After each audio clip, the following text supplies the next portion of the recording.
थकान की शिकायत आज हर चेहरे पर है, लेकिन जरा ईमानदारी से देखो, क्या सच में शरीर थक गया है या कुछ और है जो भीतर लगातार खिंचाव बनाए हुए है? अगर शरीर थका होता तो थोड़ी नींद से, थोड़ी विश्राम से ऊर्जा लौट आती। लेकिन तुम देख रहे हो, आराम के बाद भी बोझ बना रहता है, जैसे कुछ भीतर से लगातार खींच रहा हो। यही वह जगह है जहां भ्रम पैदा होता है। इंसान बाहर की थकान समझकर भीतर की उलझन को अनदेखा कर देता है। भीतर एक आवाज है जो रुकती नहीं, जो हर पल कुछ न कुछ कहती रहती है। क्या होना चाहिए, क्या नहीं हुआ, क्या खो गया, क्या मिल सकता था। यह आवाज काम करते समय भी चलती है, आराम करते समय भी, और यहां तक कि सोते समय भी किसी न किसी रूप में मौजूद रहती है। यही निरंतरता थकाती है, यही खिंचाव बोझ बन जाता है। तुमने देखा होगा, सबसे ज्यादा थके हुए वही लोग हैं जिनके जीवन में सुविधा की कोई कमी नहीं। उनके पास समय है, साधन है, लेकिन चैन नहीं। इसका कारण जीवन नहीं हो सकता, क्योंकि जीवन तो वही है, सूरज वही है, हवा वही है, रास्ते वही हैं। फर्क सिर्फ भीतर की गति का है। भीतर जो चल रहा है वही थकान पैदा कर रहा है। जब भीतर लगातार तुलना हो, जब हर क्षण स्वयं को किसी और से नापने की आदत बन जाए, तब जीवन बोझ लगने लगता है। तब साधारण सी बात भी भारी हो जाती है, तब हंसी भी प्रयास बन जाती है। यहां एक बात बहुत साफ समझ लेने की है, जीवन कभी बोझ नहीं बनता। बोझ बनती है वह व्याख्या जो जीवन पर चढ़ा दी जाती है। हर घटना पर तुरंत राय, हर अनुभव पर तुरंत निर्णय, हर क्षण पर कोई निष्कर्ष। इसी जल्दी में जीने की सहजता खो जाती है। तुम वर्तमान में होते ही नहीं। तुम या तो पीछे घसीटे जा रहे होते हो या आगे धकेले जा रहे होते हो। इस खिंचाव में ऊर्जा रिसती रहती है और फिर तुम कहते हो मैं थक गया हूं। यह थकान आलस्य नहीं है, यह संघर्ष की थकान भी नहीं है। यह उस बोझ की थकान है जो अनावश्यक है। जैसे कोई बिना कारण भारी थैला उठाए चलता रहे और फिर शिकायत करे कि रास्ता लंबा है। रास्ता नहीं, थैला समस्या है। लेकिन थैला इतना पुराना हो गया है कि अब उसका वजन महसूस ही नहीं होता, सिर्फ पीड़ा महसूस होती है। यही स्थिति भीतर की हो जाती है। भीतर जमा हुआ अनकहा, अधूरा, अनसुलझा सब एक साथ दबाव बनाता है। अगर यह समझ में आ जाए कि समस्या जीवन में नहीं बल्कि उस निरंतर भीतर चल रही प्रक्रिया में है, तो पहली बार राहत का एक हल्का सा स्पर्श महसूस होता है। क्योंकि तब दोष बाहर नहीं जाता और दोष भीतर जाकर अपराध बोध भी नहीं बनता। तब बस एक स्पष्टता आती है, यह थकान सीखी हुई है, अनिवार्य नहीं, और जो सीखा गया है वह देखा जा सकता है। यहीं से परिवर्तन की संभावना जन्म लेती है, बिना किसी संघर्ष के, बिना किसी जोर के। अगर ध्यान से देखो तो थकान किसी घटना से नहीं आती, वह लगातार बने रहने वाली आदत से आती है। एक आदत हर चीज को पकड़ लेने की, हर अनुभव को अपने ऊपर ढो लेने की। मन कुछ छोड़ना नहीं चाहता। वह हर दृश्य, हर शब्द, हर असफलता, हर प्रशंसा को जमा करता जाता है। बाहर कुछ घटता है और भीतर तुरंत उसका बोझ बन जाता है। यही कारण है कि एक ही दिन सबके लिए समान होता है, लेकिन किसी के लिए वह हल्का होता है और किसी के लिए असहनीय।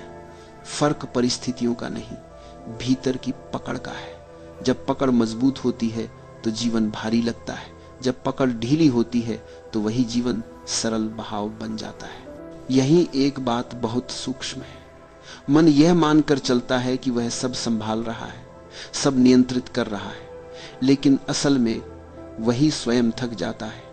नियंत्रण की यह भूख भीतर एक निरंतर तनाव पैदा करती है। हर पल कुछ ठीक करना है, कुछ बदलना है, कुछ साबित करना है। यह सिद्ध करने की दौड़ इंसान को कहीं रुकने नहीं देती। वह चलता रहता है बिना यह देखे कि मंजिल बदलती रहती है, लेकिन दौड़ रुकती नहीं। यही वह बिंदु है जहां थकान स्थायी हो जाती है। एक व्यक्ति की छवि मन में उभरती है। वह सुबह उठता है, काम करता है, लोगों से मिलता है, सब कुछ सामान्य है, लेकिन भीतर एक बेचैनी है, जैसे कुछ छूट रहा हो। वो बार बार सोचता है कि जब ये मिल जाएगा तब चैन आएगा। फिर कुछ मिलता है, थोड़ी देर राहत होती है और फिर वही बेचैनी लौट आती है। ये चक्र चलता रहता है। समस्या उस चीज में नहीं जिसे वो पा रहा है, समस्या उस उम्मीद में है जो हर उपलब्धि पर टिकी रहती है। उम्मीद पूरी होते ही अगली उम्मीद जन्म ले लेती है। इसी निरंतरता में ऊर्जा खत्म होती जाती है। यह समझना जरूरी है कि मन भविष्य पर जीता है। वह वर्तमान को केवल एक साधन की तरह इस्तेमाल करता है। अभी को वह कभी पूरा नहीं जीता, क्योंकि उसकी नजर हमेशा आगे होती है। लेकिन जीवन आगे नहीं है, जीवन तो यही है।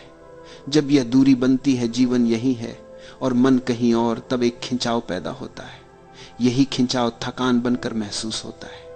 इंसान कहता है कि जिंदगी बहुत कठिन है, जबकि कठिनाई इस दूरी में है, जीवन में नहीं। यह दूरी अचानक समाप्त नहीं होती, लेकिन उसे देखा जा सकता है, और देखना ही पहला परिवर्तन है। जब यह स्पष्ट होने लगता है कि भीतर जो चल रहा है वही भार है, तब पहली बार जिम्मेदारी सही जगह आती है। दोषारोपण गिरने लगता है। तब जीवन को बदलने की बेचैनी कम होती है और स्वयं को समझने की ईमानदारी जन्म लेती है। यही ईमानदारी धीरे धीरे उस पकड़ को ढीला करती है जिसे मन ने वर्षों में मजबूत किया है। अब पकड़ को समझो। पकड़ को समझने का अर्थ यह नहीं कि उससे लड़ना शुरू कर दो, क्योंकि लड़ाई भी उसी का एक रूप है। पकड़ बहुत चालाक है। वो विरोध से और मजबूत हो जाती है। वह तुम्हें यह यकीन दिला देती है कि अगर छोड़ दिया तो सब बिखर जाएगा, कुछ हाथ में नहीं रहेगा। इसी डर से मन हर चीज को कसकर पकड़ लेता है, सफलता को भी, असफलता को भी, सम्मान को भी, अपमान को भी। यह सम्मान रूप से दोनों को ढोता है, क्योंकि उसके लिए फर्क नहीं होता कि बोझ सुख का है या दुख का। बोझ तो बोझ है। यही कारण है कि बहुत कुछ पा लेने के बाद भी हल्कापन नहीं आता। उस व्यक्ति को याद करो जिसकी बेचैनी की झलक पहले दिखी थी। वह हर दिन बेहतर बनने की कोशिश में थकता जा रहा है। उसकी कोशिश ईमानदार है, लेकिन दिशा उलटी है।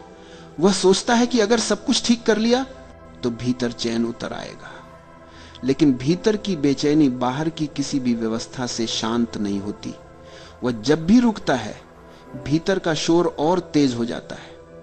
इसलिए वह रुकता नहीं, खुद को व्यस्त रखता है। यही व्यस्तता उसे जिंदा होने का भ्रम देती है, और यही भ्रम धीरे धीरे थकान बन जाता है। पकड़ का सबसे गहरा रूप पहचान का होता है। मन कहता है मैं यह हूं, मैं ऐसा हूं, मुझे ऐसा ही रहना है। इस पहचान को बनाए रखने के लिए वह हर अनुभव को अपने पक्ष में या अपने खिलाफ जमा करता रहता है। जो समर्थन में हो उसे सहेजता है, जो विरोध में हो उसे दबाता है। दोनों ही स्थितियों में वह थकता है, क्योंकि सहेजना भी ऊर्जा लेता है और दबाना भी। इस निरंतर प्रयास में सहजता खो जाती है, जीवन का प्रवाह रुक जाता है और आदमी खुद को एक बोझिल केंद्र में बदल लेता है। यहां एक सूक्ष्म मोड़ है। जब पहली बार यह दिखाई देने लगता है कि पकड़ जीवन को सुरक्षित नहीं कर रही, बल्कि उसे भारी बना रही है, तब एक दरार पड़ती है। यह दरार कोई समाधान नहीं देती, लेकिन सवाल बदल देती है। पहले सवाल था जीवन ऐसा क्यों है, अब सवाल होता है मैं ऐसा क्यों पकड़े बैठा हूं। यह बदलाव बहुत गहरा है। यहीं से मन की दौड़ थोड़ी धीमी होती है, क्योंकि अब दोष बाहर नहीं, भीतर की आदत पर पड़ रहा है। और आदत देखी जा सकती है। यह देखना कोई विशेष प्रयास नहीं मांगता, यह केवल ईमानदारी मांगता है खुद के साथ, बिना सजावट के। जब पकड़ को सही नाम से पहचाना जाता है, तब पहली बार लगता है कि थकान अपरिहार्य नहीं है। वह जीवन की सच्चाई नहीं, मन की चाल है, और चाल समझ में आते ही उसका प्रभाव ढीला पड़ने लगता है। अभी पूरी मुक्ति नहीं, लेकिन बोझ में हल्की सी दरार, इसी दरार से आगे का रास्ता दिखाई देने लगता है। यही उलझन खुलती है। अक्सर ऐसा होता है कि जब किसी को पहली बार यह एहसास होने लगता है कि बोझ जीवन का नहीं, भीतर की पकड़ का है, तो एक अजीब सी घबराहट पैदा होती है। जैसे जमीन खिसक रही हो, क्योंकि अब तक जो सहारा था वही पकड़ वही सवालों के घेरे में आ जाती है। उसी व्यक्ति को देखो जिसकी बेचैनी पहले से साथ चल रही है। एक दिन वह अचानक रुक जाता है, किसी बड़े निर्णय से नहीं बल्कि थक कर। उसे लगता है जितना संभालना चाहता हूं उतना ही बिखर रहा हूं। उसी क्षण उसे याद आता है बचपन में कुछ भी साबित करने की जल्दी नहीं थी, तब ऊर्जा थी, हल्कापन था। अब सब कुछ पाने के बाद भी खालीपन है। यह तुलना उसे चौंकाती है, क्योंकि पहली बार वह बाहर नहीं भीतर देख रहा है। वह समझने लगता है कि समस्या संघर्ष में नहीं है, समस्या उस जिद में है कि सब कुछ मेरी पकड़ में रहे। यह जिद ही भीतर लगातार तनाव पैदा करती है। वह याद करता है कितनी बार उसने किसी बात को सिर्फ इसलिए नहीं छोड़ा क्योंकि उससे उसकी पहचान जुड़ी थी। गलत साबित हो जाने का डर, छोटा पड़ जाने का डर, इन डरों ने उसे कठोर बना दिया। उसने जीवन को जीने के बजाय उसे संभालने की कोशिश की और संभालते संभालते खुद ही थक गया। यह बोध कोई ज्ञान नहीं देता, लेकिन एक ईमानदार स्वीकार जन्म देता है। यही कहानी गहराती है। वह व्यक्ति अब भी वही है, परिस्थितियां भी वही हैं, लेकिन कुछ भीतर बदल रहा है। अब वह हर अनुभव पर तुरंत प्रतिक्रिया नहीं करता। इसलिए नहीं कि उसने कोई नियम सीख लिया है, बल्कि इसलिए कि वह देख रहा है हर प्रतिक्रिया के बाद थकान बढ़ जाती है। उसे साफ दिखने लगता है कि थकान किसी काम की मात्रा से नहीं, भीतर की खींचतान से आती है। जितनी ज्यादा खींचतान उतनी ज्यादा थकावट। यह समझ उसे जिम्मेदार बनाती है, दोषी नहीं। यहां एक सूक्ष्म सत्य उभरता है। जब तक इंसान स्वयं को सुधारने की परियोजना बनाए रखता है, तब तक भीतर आराम नहीं आता। सुधार का दबाव भी एक बोझ है। वह व्यक्ति अब यह महसूस करने लगता है कि शायद जीवन को ठीक करने की जरूरत नहीं, बल्कि देखने की ईमानदारी की जरूरत है। यह एहसास किसी निष्कर्ष जैसा नहीं है, बल्कि एक दरवाजा है जो आधा खुला है। इसी आधे खुले दरवाजे से कहानी आगे बढ़ती है, क्योंकि अब वह यह पूछने के करीब पहुंच गया है कि असली बोझ क्या है और उसे ढोने वाला कौन है। अब असली बोझ दिखता है। यही वह क्षण आता है जहां भ्रम टूटता है। वह व्यक्ति पहली बार स्पष्ट देख पाता है कि जिसे वह वर्षों से ढो रहा था वह परिस्थितियां नहीं थीं, वह तो बदलती रहती थीं। असली बोझ था स्वयं को लगातार साबित करने का दबाव, बेहतर बनने की जल्दी, सही दिखने की बेचैनी, आगे पहुंचने की हड़बड़ी। इन सब ने मिलकर उसके भीतर एक निरंतर दौड़ पैदा कर दी थी। वह दौड़ किसी मंजिल की ओर नहीं थी, वह बस भागने की आदत बन गई थी। अब उसे साफ दिखता है कि वह जीवन से नहीं, अपनी ही कल्पनाओं से थक गया है। यह देखना किसी समाधान की तरह नहीं आता, यह एक निर्विवाद सच्चाई की तरह उतरता है, बिना तर्क, बिना विरोध। इसी बिंदु पर कहानी अपना निष्कर्ष खुद दे देती है। वह व्यक्ति कुछ करता नहीं, कुछ बदलता नहीं, बस यह स्वीकार कर लेता है कि जो बोझ था वह आवश्यक नहीं था। इस स्वीकार में कोई प्रयास नहीं है, कोई अनुशासन नहीं है, बस एक सीधी दृष्टि है। और जैसे ही यह दृष्टि साफ होती है, एक अजीब सा हल्कापन फैलने लगता है। परिस्थितियां वही रहती हैं, जिम्मेदारियां भी वही रहती हैं, लेकिन भीतर से खिंचाव हट जाता है। अब वह काम करता है, लेकिन साबित करने के लिए नहीं। अब वह चलता है, लेकिन भागने के लिए नहीं। यही अंतर उसे ऊर्जा लौटाता है। यह समझ बहुत मौलिक है। जब तक इंसान स्वयं को किसी लक्ष्य से जोड़कर जीता है, तब तक थकान उसकी छाया बनी रहती है। लक्ष्य पूरा हो या न हो, दौड़ चलती रहती है। लेकिन जिस दिन यह साफ दिखने लगता है कि जीवन कोई परीक्षा नहीं है, कोई प्रतियोगिता नहीं है, उसी दिन भीतर का दबाव अपने आप गिर जाता है। यह गिरना किसी विजय जैसा नहीं लगता, यह बस स्वाभाविक लगता है, जैसे कोई भारी कपड़ा उतार दिया गया हो। अब वो व्यक्ति जानता है कि आराम बाहर से नहीं आएगा और उसे लाने की कोशिश भी नहीं करनी है। आराम तब आता है जब भीतर की अनावश्यक मांगे शांत हो जाती है। यह शांति कोई उपलब्धि नहीं है, ये उस बोझ के हटने का परिणाम है जिसे कभी ढूंढना जरूरी ही नहीं था। यही कहानी समाप्त नहीं होती, यही जीवन का असली स्वाद शुरू होता है, हल्का, सहज, बिना खिंचाव के। अब यहां से बहाव शुरू होता है। जब भीतर का अनावश्यक दबाव हटता है तो जीवन अपने स्वाभाविक ढंग से बहने लगता है। यह बहाव कोई नई उपलब्धि नहीं देता, बल्कि पुराने भार से मुक्त करता है। आदमी अचानक पाता है कि वही काम, वही रिश्ते, वही परिस्थितियां अब उतनी थकाती नहीं। कारण सीधा है, अब भीतर कोई खींच नहीं रहा। पहले हर कदम के साथ एक अपेक्षा जुड़ी रहती थी, अब कदम अपने आप उठते। पहले हर परिणाम पर मन अटकता था, अब परिणाम आते जाते रहते हैं और भीतर कोई हिसाब नहीं बनता। यही सहजता ऊर्जा लौटाती है। इस बहाव में एक गहरा बदलाव घटता है। इंसान अब स्वयं को केंद्र मानकर नहीं चलता, बल्कि जीवन के साथ चलता है। पहले वह जीवन को अपने हिसाब से मोड़ना चाहता था, अब वह की इच्छा अपने आप शुद्ध हो जाती है। अब मेहनत संघर्ष नहीं लगती, क्योंकि उसमें स्वयं को साबित करने का जहर नहीं होता। अब प्रयास सहज होता है, क्योंकि उसमें डर नहीं होता। यही सहज प्रयास बाहर से देखने पर बहुत प्रभावशाली लगता है, लेकिन भीतर से वह सरल होता है। यह बहाव इंसान को वर्तमान में ले आता है, बिना किसी प्रयास के। पहले वह या तो पीछे के बोझ से दबा रहता था या आगे की चिंता से खिंचा रहता था। अब वह जहां है वहीं पूरा है। यही पूर्णता भीतर एक स्थिर शक्ति पैदा करती है। यह शक्ति शोर नहीं करती, प्रदर्शन नहीं मांगती, लेकिन उसके असर में जीवन संतुलित हो जाता है। अब आदमी थकता है तो आराम कर लेता है, काम करता है तो पूरा करता है, और बीच में अनावश्यक बोझ नहीं उठाता। यहीं से जीवन का स्वर बदलता है। शिकायत की जगह कृतज्ञता आती है, तुलना की जगह स्पष्टता आती है, और हड़बड़ी की जगह गहराई आती है। यह कोई आदर्श स्थिति नहीं है, यह बहुत साधारण है, और इसी साधारणता में उसकी सुंदरता है। जो साधारण हो जाता है वही टिकता है, और जो टिकता है वही सच में मजबूत होता है।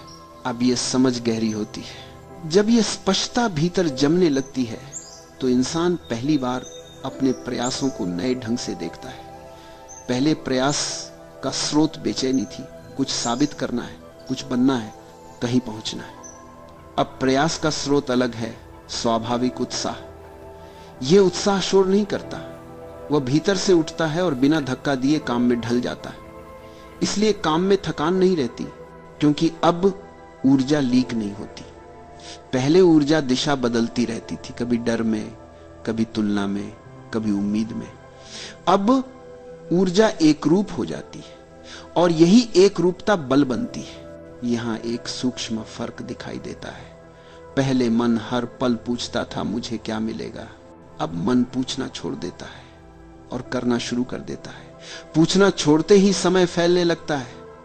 जो काम पहले भारी लगता था वही अब सरल हो जाता है, क्योंकि प्रश्नों का बोझ उतर गया है। इंसान समझने लगता है कि सवाल जितने ज्यादा होते हैं उतनी ही ऊर्जा बिखरती है, और जब बिखराव कम होता है तो जीवन अपने आप प्रभावशाली हो जाता है। इस अवस्था में आत्मसम्मान का अर्थ भी बदल जाता है। पहले सम्मान बाहर से मिलता था, ताली से, स्वीकृति से, पहचान से। अब सम्मान भीतर से आता है, ईमानदार होने से, पूरे होने से। यह भीतर का सम्मान किसी से छीना नहीं जा सकता, इसलिए वह डर पैदा नहीं करता। डर न होने से साहस जन्म लेता है, और यह साहस दिखावा नहीं करता। वह शांत रहता है लेकिन अडिग होता है। इसी अडिगता में जीवन की गति स्थिर और तेज दोनों हो जाती है। अब व्यक्ति देखता है कि उसके निर्णय बदल गए हैं। पहले निर्णय जल्दबाजी में होते थे क्योंकि भीतर बेचैनी थी। अब निर्णय स्पष्टता से होते हैं क्योंकि भीतर शांति है। यह शांति कोई लक्ष्य नहीं बनी, वह तो बोझ हटने का परिणाम है, और परिणाम को पकड़ा नहीं जाता, वो अपने आप रहता है। यही कारण है कि अब जीवन में उतार चढ़ाव आते हैं, लेकिन अंदर का केंद्र हिलता नहीं। पहले हर लहर केंद्र को हिला देती थी, अब लहरें आती जाती हैं। यहीं से वास्तविक प्रेरणा दूसरों तक पहुंचती है, बिना बोले, बिना सिखाए। क्योंकि जब कोई व्यक्ति बिना बोझ के जीता है तो उसका होना ही संदेश बन जाता है। लोग पूछते हैं तुम थकते नहीं, और वो मुस्कुराकर कुछ नहीं कहता, क्योंकि उत्तर शब्दों में नहीं है, उत्तर उसकी चाल में है, उसके काम में है, उसके निर्णयों में है। यही गहराई जीवन को अर्थ देती है। बिना किसी घोषणा के अब यह स्थिरता फैलती है। अब जो भीतर घट चुका है वह सिर्फ व्यक्ति तक सीमित नहीं रहता। भीतर की शांति धीरे धीरे व्यवहार में उतरती है। बोलने का ढंग बदल जाता है, सुनने की क्षमता गहरी हो जाती है। पहले सुनना भी प्रतिक्रिया था, अब सुनना समझ बन जाता है। शब्दों के पीछे छिपा मौन दिखाई देने लगता है, और जब मौन दिखाई देता है तब झगड़े अपने आप गिर जाते हैं, क्योंकि झगड़े शब्दों से नहीं अर्थों से पैदा होते हैं। इस अवस्था में व्यक्ति किसी को बदलने की कोशिश नहीं करता। यह बहुत क्रांतिकारी बात है। पहले सुधार का जोश था, सब ठीक करना है, सबको सही रास्ता दिखाना है। अब सुधार की जगह स्वीकृति आती है। स्वीकृति का अर्थ सहमति नहीं, बल्कि यथार्थ को देख लेने की क्षमता। जब यथार्थ देखा जाता है तो हस्तक्षेप अनावश्यक हो जाता है, और जहां हस्तक्षेप नहीं होता वहां हिंसा भी नहीं होती, न बाहर न भीतर। यहां प्रेम का स्वरूप भी बदलता है। प्रेम अब मांग नहीं करता, अपेक्षा नहीं रखता। पहले प्रेम सौदा था, तुम दोगे तो मैं दूंगा। अब प्रेम बहाव है, जो है वही देना है। इसलिए प्रेम में थकान नहीं होती, क्योंकि जो मांगा नहीं गया वही दिया गया है। इस प्रेम में अधिकार नहीं, केवल उपस्थिति है, और उपस्थिति अपने आप उपचार बन जाती है। इस बिंदु पर व्यक्ति समाज में रहते हुए भी अकेला नहीं होता, और अकेला होते हुए भी खाली नहीं। भीड़ अब बोझ नहीं लगती, और एकांत डर नहीं देता, क्योंकि भीतर का केंद्र मजबूत हो चुका है। बाहर की स्थिति बदलती रहती है, पर भीतर का अनुभव स्थिर रहता है। यही स्थिरता व्यक्ति को जिम्मेदार बनाती है। लेकिन जिम्मेदारी बोझ नहीं लगती, वह स्वाभाविक हो जाती है। अब व्यक्ति देखता है कि जीवन को जीने का ढंग बदल गया है। पहले जीवन समस्या था, अब जीवन रहस्य बन जाता है। समस्या का समाधान चाहिए, रहस्य का अनुभव, और अनुभव के लिए चुप्पी चाहिए। इसलिए शब्द कम होते जाते हैं, लेकिन अर्थ गहरा होता जाता है। यही वह जगह है जहां ध्यान बिना प्रयास के घटित होने लगता है। कोई विधि नहीं, कोई अनुशासन नहीं, सिर्फ सजगता।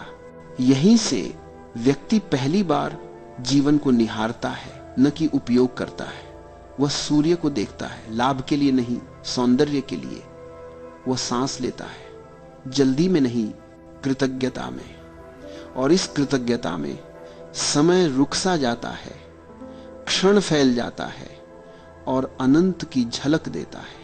यहीं से अगला द्वार खुलता है। अब जो घट रहा है वह साधारण नहीं है, लेकिन चमत्कार भी नहीं। यह बहुत सहज है, इतना सहज कि पहले आदमी इसे पहचान ही नहीं पाता, क्योंकि मन को हमेशा असाधारण चाहिए, तेज, ऊंचा, दिखने वाला। लेकिन सत्य कभी शोर नहीं करता, सत्य फुसफुसाता है, और जो सुनना सीख लेता है वही समझ पाता है।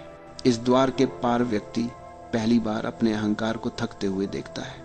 अहंकार लड़ता नहीं, वह धीरे धीरे पिघलता है। जैसे बर्फ धूप में पिघलती है, कोई संघर्ष नहीं, कोई हिंसा नहीं। और जब अहंकार पिघलता है तो व्यक्ति छोटा नहीं होता, बल्कि विशाल हो जाता है। क्योंकि अहंकार सीमा है और उसकी अनुपस्थिति आकाश है। अब सफलता की परिभाषा बदल जाती है। पहले सफलता दूसरों से आगे निकलना थी, अब सफलता स्वयं से पीछे हट जाना है। पहले जीत का मतलब था किसी को हराना, अब जीत का मतलब है किसी से लड़ने की आवश्यकता न रहना।